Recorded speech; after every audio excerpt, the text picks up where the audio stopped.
नमस्कार मित्रांनो, पुणे शहर विद्याचे माहेरघर आणि उत्सवांनी भरलेला शहर. याच शहरातील एका मोठ्या बँकेत दिनेश हा बँक मॅनेजर म्हणून रुजू झाला होता. दिनेश स्वभावाने शांत, कष्टाळू आणि आपला कामाशी प्रामाणिक असणारा तरुण.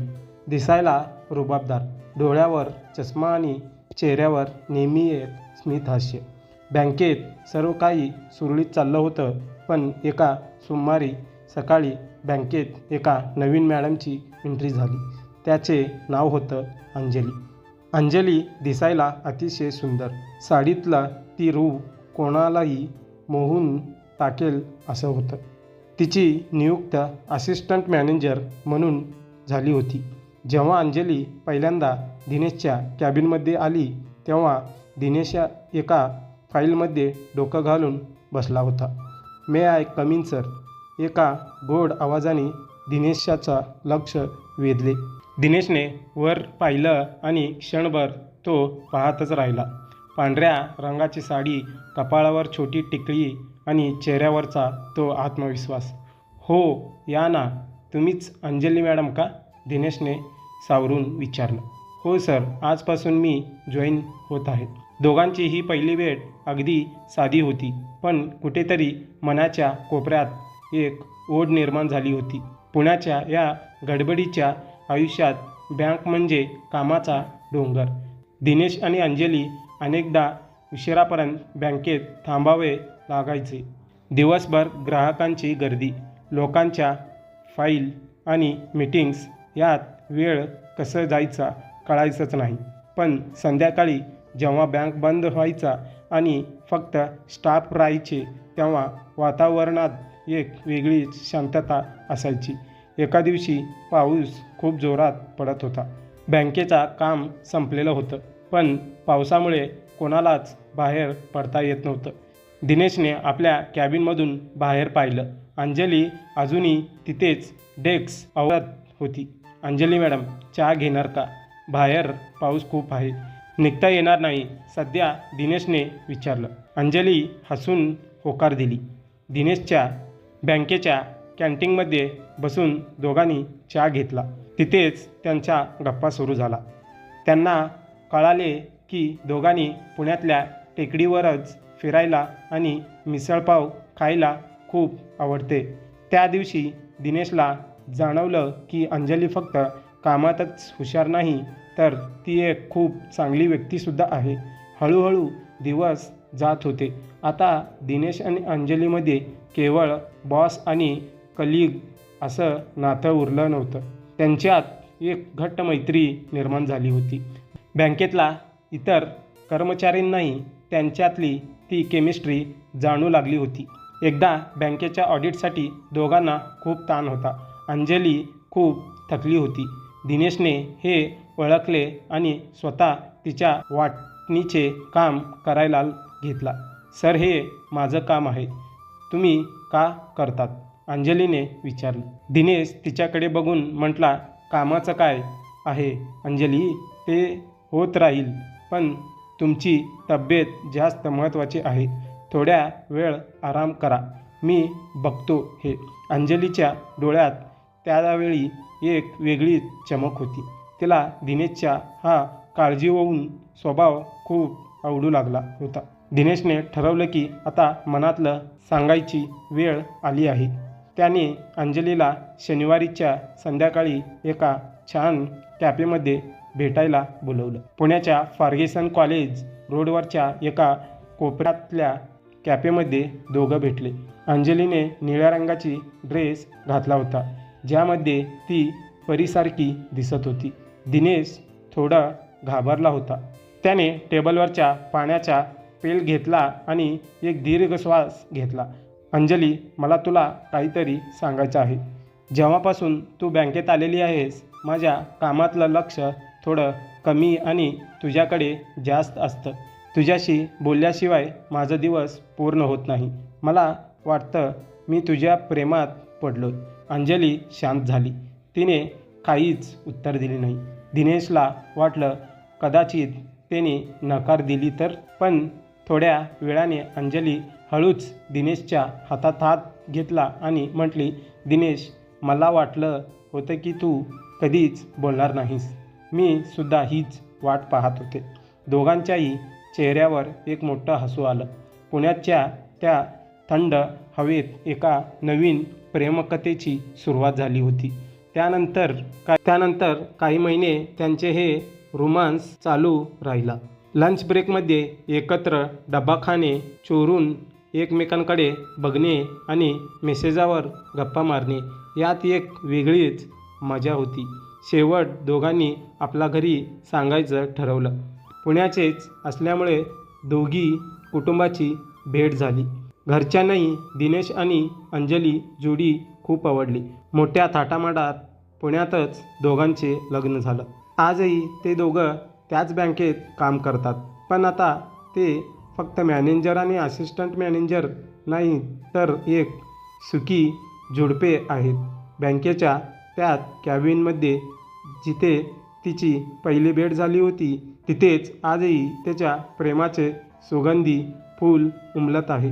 लग्नानंतर काही दिवसाच्या सुट्टीवरून दिनेश आणि अंजली पुन्हा बँकेत हजर झाले. आता मात्र परिस्थिती बदलली होती. बँकेच्या बाहेर ते पती-पत्नी होते, पण बँकेच्या आत शिरताना दोघांनी ठरवलं होतं की आपण आपला प्रोफेशनलिझम जपायचं. दिनेश आपल्या कॅबिनमध्ये जाऊन खुर्चीवर बसताच बेल वाजली. शिपाई आत आला. काका, अंजली मॅडमांना सांगा जरा माझ्या कॅबिनमध्ये येऊन भेटायला. काही महत्त्वाचं फाईलवर सही हवी आहेत. अंजली कॅबिनमध्ये आली. तिने कपाळावर नवीन जोडवा आणि गळ्यात मंगळसूत्र घातला होता. दिनेश तिच्याकडे पाहतच राहिला. ये ग अंजली, सॉरी, या मॅडम बसा, दिनेश चुकून म्हटला. अंजली गालातल्या गालात हसली आणि म्हटली, बोला सर, काय काम काढला साहेबांनी. दिनेशने आजूबाजूला पाहिलं आणि हळूच खुर्ची तिच्या जवळ घेतली. काय ग, आज डब्यात काय आणलंयस? सकाळी घाईत नीट बोलायचं झालं नाही. तेवढ्यातच कोणीतरी दरवाजा ठोकवला आणि दिनेश पटकन मागे सरकला. बँकेतली ही चोरून केलेली चौकशी त्यांना एका वेगळेच दुनियेत घेऊन जात होतं. बँकेत दुपारच्या 2 वाजल्या की लंच ब्रेक व्हायचा. एरवी सगळे कर्मचारी एकत्र बसून जेवायचे, पण आता दिनेश आणि अंजलीसाठी एक खास वेळ असायचा. दिनेशने आपल्या कॅबिनचा दरवाजा आतून ओढून घेतला होता. अंजलीने घरून आणलेली पोळी भाजी डब्बा उघडला. हे घ्या, तुम्हाला कारलीची भाजी आवडत नाही ना, म्हणून मी खास तुमच्यासाठी बटाट्याची सुकी भाजी केली आहे, अंजली म्हटली. दिनेशने तिच्या हातात हात घेतला. भाजी कोणती आहे यापेक्षा ती कोण बनवली हे जास्त महत्त्वाचं आहे. जेवता जेवता दिनेशने अंजलीला भरवलं. पुण्याच्या त्या गजबजलेल्या मार्केटमध्ये असलेल्या बँकेच्या एका छोट्याशा कॅबिनमध्ये जगाचा विसर पडले असा तो क्षण होता. बाहेर कॅश काउंटरवर लोकांची गर्दी होती, पण आत मात्र प्रेमाचा ओढवा होता.